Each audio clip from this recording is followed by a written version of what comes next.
వి gold trusted gold buyers మీరు తాకట్టు పెట్టిన బంగారాన్ని విడిపించి ఈ రోజు ఉన్న మార్కెట్ ధరకు కొనబడును. నమస్తే, వెల్కమ్ టు ఐ డ్రీమ్. నేను మీ ఝాన్సీ. సమాజంలో జరుగుతున్న మార్పులు చూస్తుంటే డే బై డే మనం అసలు ఎటువైపు వెళ్తున్నాం అని అనిపిస్తుంది. మ్యారేజ్లో చిన్న చిన్న సర్దుబాట్లు ఉంటాయి, అలాగే గొడవలు అవుతూ ఉంటాయి. దాన్ని సర్దుకొని ముందుకు వెళ్ళాలి తప్ప లైఫ్ని అక్కడ ఎండ్ చేసుకోవద్దని చెప్పి పెద్దలు చెప్తూ ఉంటారు. ఇక వాళ్ళిద్దరికి పిల్లలు ఉన్నప్పుడు వాళ్ళ ఫ్యూచర్ ఏంటి అని ఆలోచించకుండా క్షణికావేశంలో తీసుకున్న నిర్ణయాలు పిల్లల భవిష్యత్తుని కూడా నిర్ధారిస్తున్నాయి. రీసెంట్గా మనం ఒక కేసు చూసాము. ప్రణీత, ఆవిడ సూసైడ్ సెల్ఫీ అని అనొచ్చు. వాళ్ళ అమ్మగారికి అంతా ఎక్స్ప్లెయిన్ చేస్తూ అత్తమామలు వేధిస్తున్నారని, వాళ్ళ భర్తకి ఏవో అక్రమ సంబంధాలు ఉన్నాయని, నేను సూసైడ్ చేసుకుంటున్నాను, పాపను బాగా చూసుకోండి అని చెప్పి ఈ వీడియో ఎంత హల్చల్ చేసిందో, ఎంత హృదయ విదారకంగా మనం అందరం ఫీల్ అయ్యామో అందరికీ తెలుసు. మరి ఈ విషయాన్ని గురించి క్లుప్తంగా మాట్లాడడానికి ప్రస్తుతం అంతా ఉన్నారు సోషల్ యాక్టివిస్ట్ రజనీ రమ గారు. నమస్తే అండి. నమస్తే అమ్మా. మ్యామ్, అసలు ఈ విషయాన్ని ఎలా తీసుకోవచ్చు? అంటే వాళ్ళది లవ్ మ్యారేజ్, తను ఎలా ఉంటాడు అనేది ముందే తనకు ఒక ఐడియా ఉంటుంది.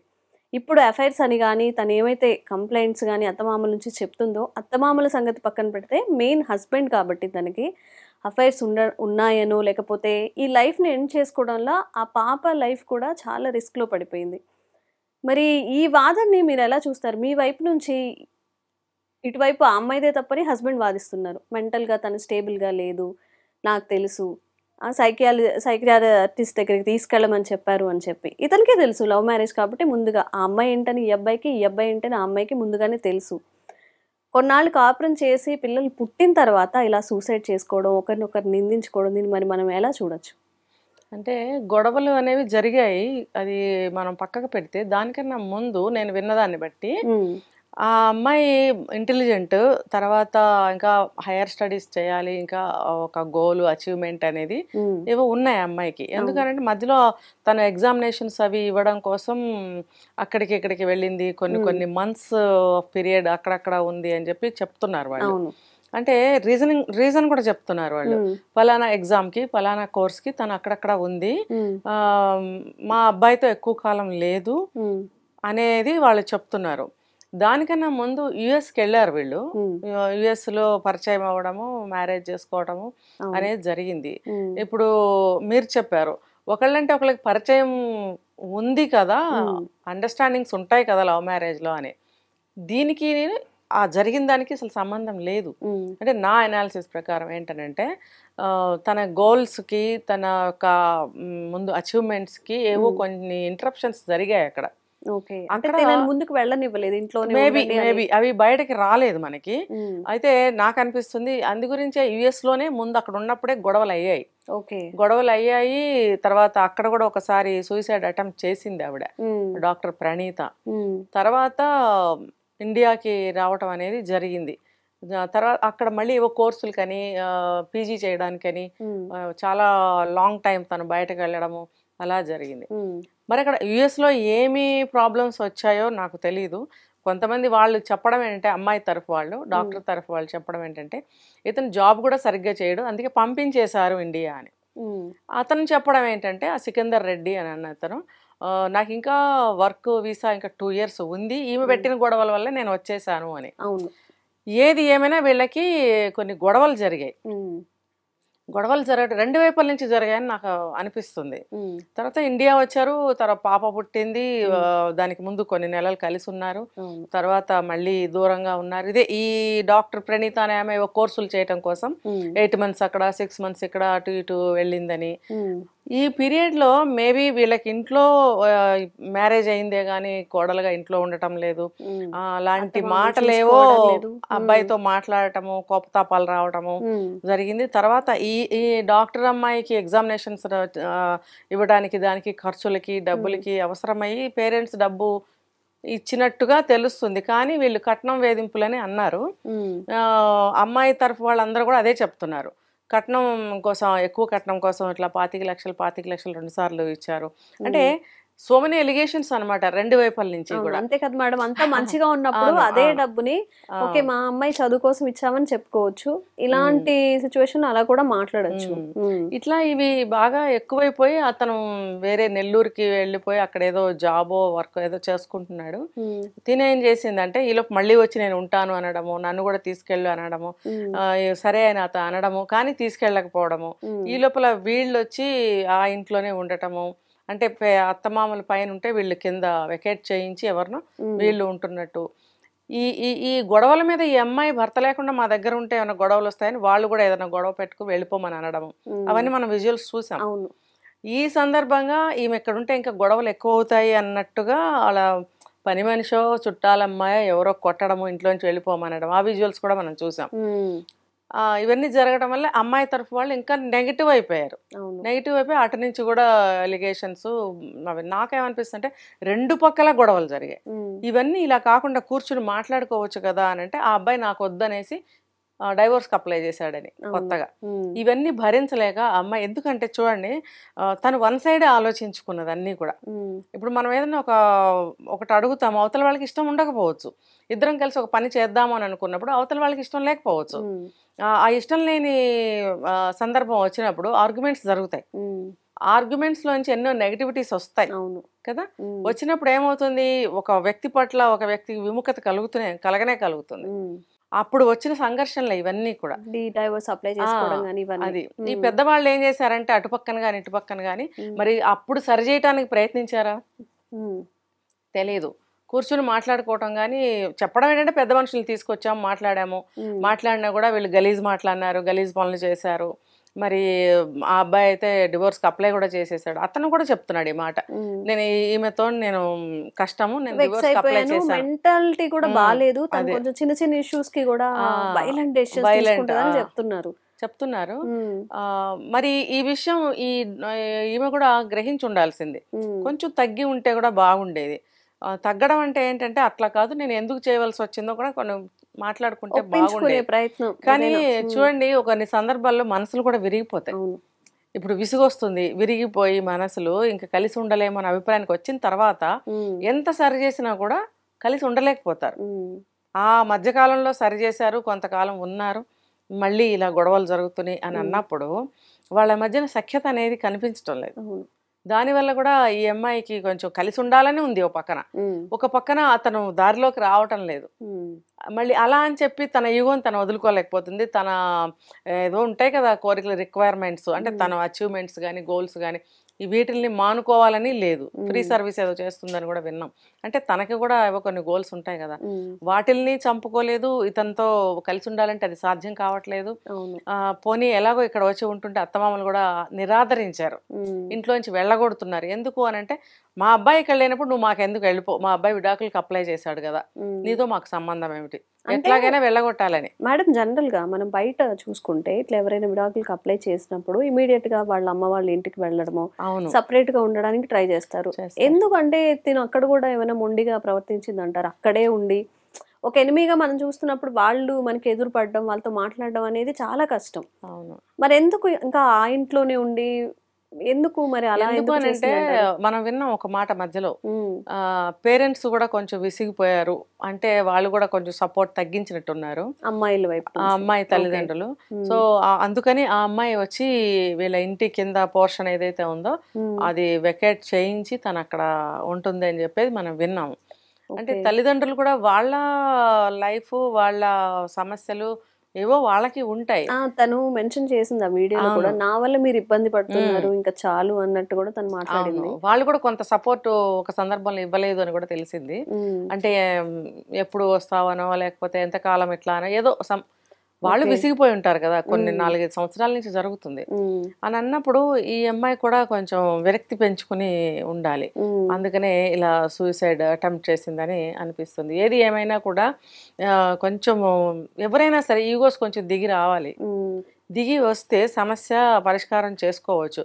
ఇప్పుడు నాకు నువ్వు కావాలి అంటూనే మనము ఆర్గ్యుమెంట్స్ చేసుకోవడము, ఒకళ్ళ దారిలోకి ఒకళ్ళు వెళ్ళడానికి ఇష్టపడకపోవటము, తన గోల్స్ అచీవ్మెంట్స్ ఏవైతే ఉన్నాయో అవి నేను మానుకోను అంటే మానుకోకూడదు ఒక రకంగా, కానీ మనకి ఏది ఇంపార్టెంటో దానికి మీరు ఎక్కువ ప్రయారిటీ ఇచ్చుకోవాలి. మీకు అదే ఇంపార్టెంట్ అయినట్టయితే కనుక మీరు సింగిల్గా కూడా మీరు గోల్ రీచ్ అవ్వచ్చు. కానీ ఒక పక్కన భర్త కావాలి అని అంటున్నప్పుడు అది బొమ్మ కాదు కదా, అతని మనసు కరగాలి, అతను కూడా నీ వైపు మొగ్గాలి. మొగ్గినప్పుడు కలిసి ఉండటానికి అవకాశం ఉంటుంది. కానీ నేను ఏది వదులుకోను నువ్వు కావాలి అనే మొండితనంతో ఉంటే మాత్రం అది సాధ్యం కాని విషయం. ఆ అబ్బాయి అయినా సరే అమ్మాయి అయినా సరే. ఇప్పుడు ఆ అబ్బాయి కూడా కొంచెం ప్రేమతోటి మార్చాలని ప్రయత్నించాడా లేదో తెలియలేదు. అతను కూడా ఎలిగేషన్సే చెప్తున్నాడు, కానీ తను ఎప్పుడైనా సరే ఒక మెట్టు దిగమని దిగజారమంటారా అంటారేమో, అలా కాదు. ఇప్పుడు ఒకటి సాధించాలి, ఒకటి మనము చెయ్యాలి అని అనుకున్నప్పుడు కొంచెం తగ్గడం అనేది తప్పదు.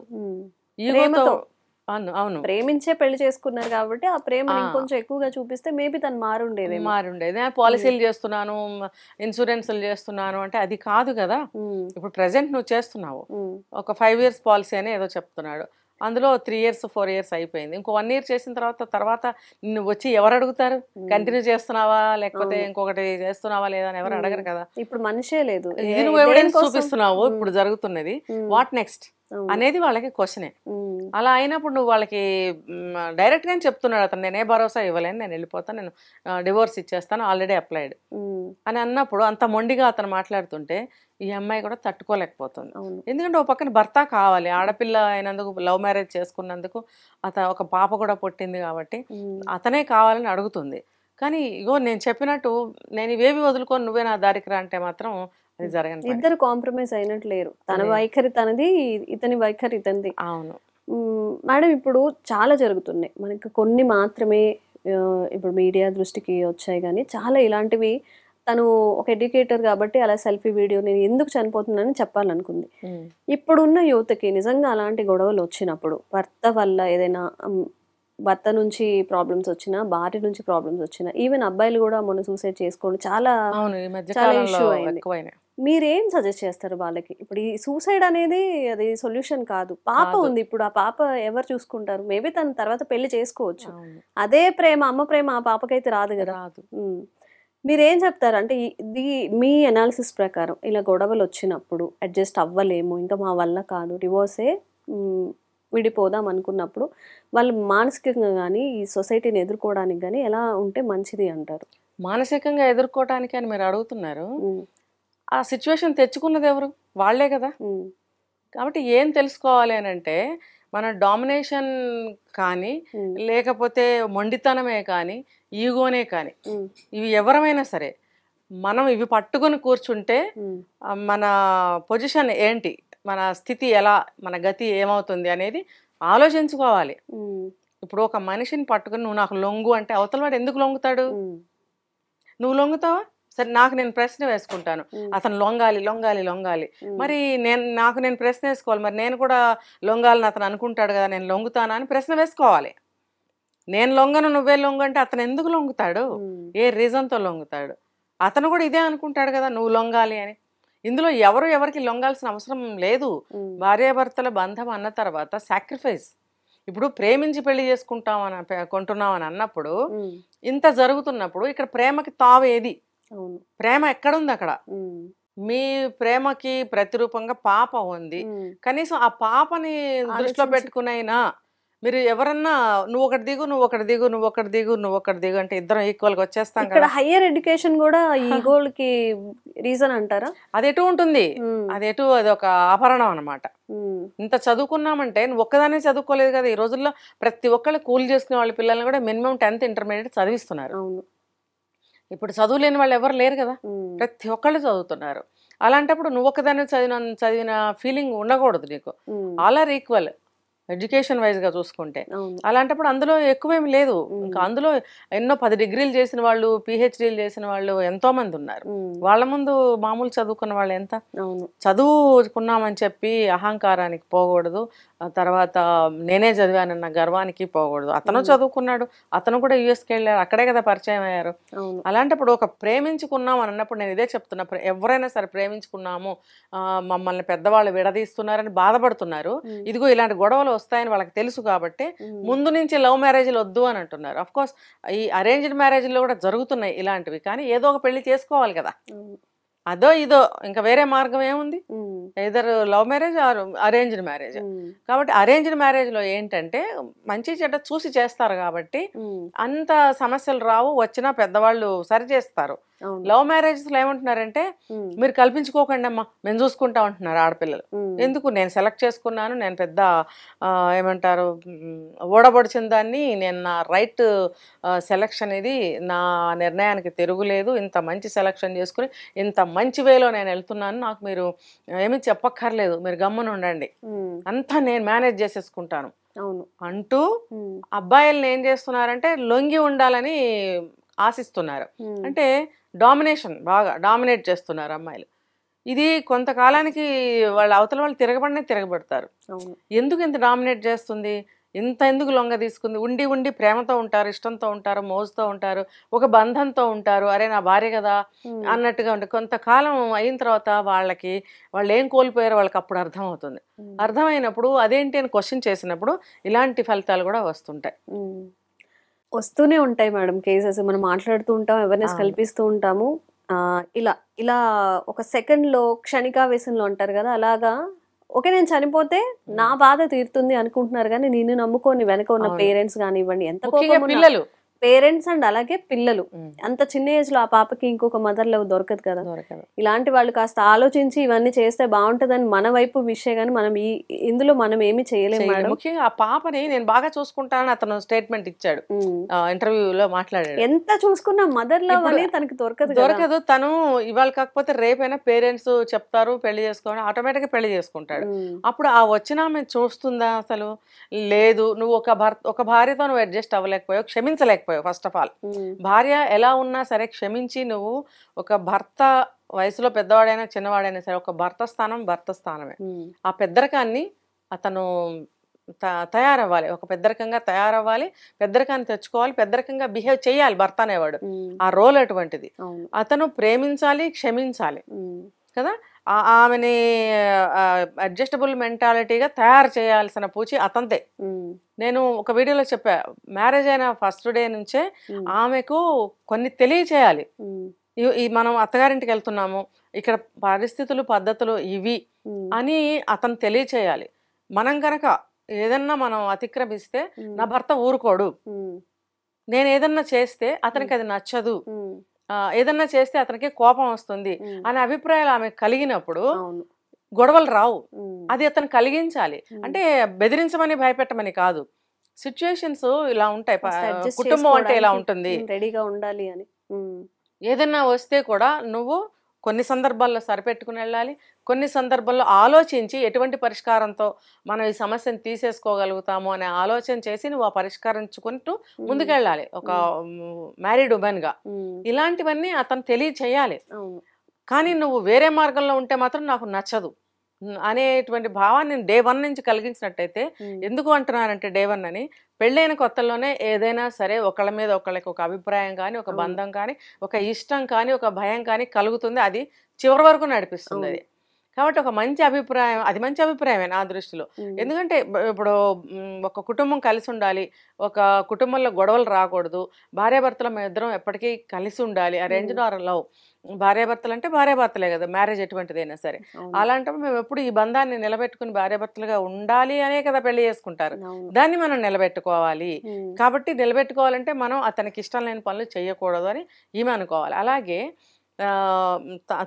అతను కూడా అనుకోవాలి, నా భార్యకి ఏది ఇష్టం లేదు, ఏది ఇష్టము, తనకి నచ్చంది బలవంతం చేసి ఏది ఒకసారి 2 సార్లు చెప్పండి, ఇష్టమైతే చేస్తుంది, లేదు ఆమెకి నచ్చలేదు అంటే పోనీ ఆ పని చేయటం వల్ల మనకి ఈ పని అవసరం ఉంది, దీనివల్ల మనకి ఇది ఉంది అని నీకు అనిపిస్తే దాన్ని ఇంకొక పద్ధతిలో ఆమెకు చెప్పి చేయించగలిగే సామర్థ్యం నీలో ఉండాలి. అవును.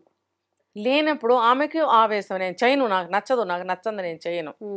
ఈ మెంటాలిటీ కూడా ఎలా వస్తుందంటే, కొంతమంది తల్లులు ఉంటారు, నీకు నచ్చినట్టే నువ్వు ఉండు, నీకు నచ్చిన ఫుడ్ నువ్వు తిను, నీకు నచ్చినట్టుగానే నువ్వు ఉండు, ఎవరి మాట వినకు అని నా ముందే చెప్పిన తల్లులని నేను చూశాను. అలా తల్లిదండ్రులు చెప్పడం వల్ల కూడా పిల్లలు అలా తయారవుతారు. అలా తయారైనందువల్ల భర్తల ముందు నాకు ఇష్టం లేదు, నేను చేయను, నేనుగానే ఉంటాను, ఇది నాకు నచ్చంది నేను చేయను, నాకు ఇష్టమైంది నా ఇష్టం వచ్చినట్టు చేస్తాను అని అలా ఉండటం వల్ల అబ్బాయిలు కూడా రివర్స్ అయ్యి వాళ్ళు అనాల్సింది, వాళ్ళు అనుకోవాల్సింది, చేయాల్సింది వాళ్ళు చేస్తున్నారు. దీనివల్ల ప్యారలల్ లైన్స్ లాగా ఉంటున్నారు. Parallel lines. ఇప్పుడు రైలు పట్టాలు ఎప్పటికైనా కలుస్తాయా? గమ్యాన్ని అయితే రైలు చేరుస్తుంది, పట్టాలు ఎప్పటికీ కలవు. అలాగే కలిసి ఉంటాం, పిల్లలు పుడతారు, ముందుకు వెళ్తుంటాం, కానీ మనస్తత్వాలు, అభిప్రాయాలు, మనం ఒక బంధాన్ని ముందుకు తీసుకెళ్ళటం అనేది అది ఎప్పటికీ ఇలా కలవు. రైలు పట్టాలు ఇలా వెళ్తూనే ఉంటాయి అంతే. కాబట్టి ఆలోచించుకొని ఇప్పుడు ఈ కేసులో కూడా ఈగోసే కనిపిస్తున్నాయి నాకు. కాబట్టి అర్థం చేసుకుని ఇప్పటికైనా మించిపోయింది ఏమీ లేదు.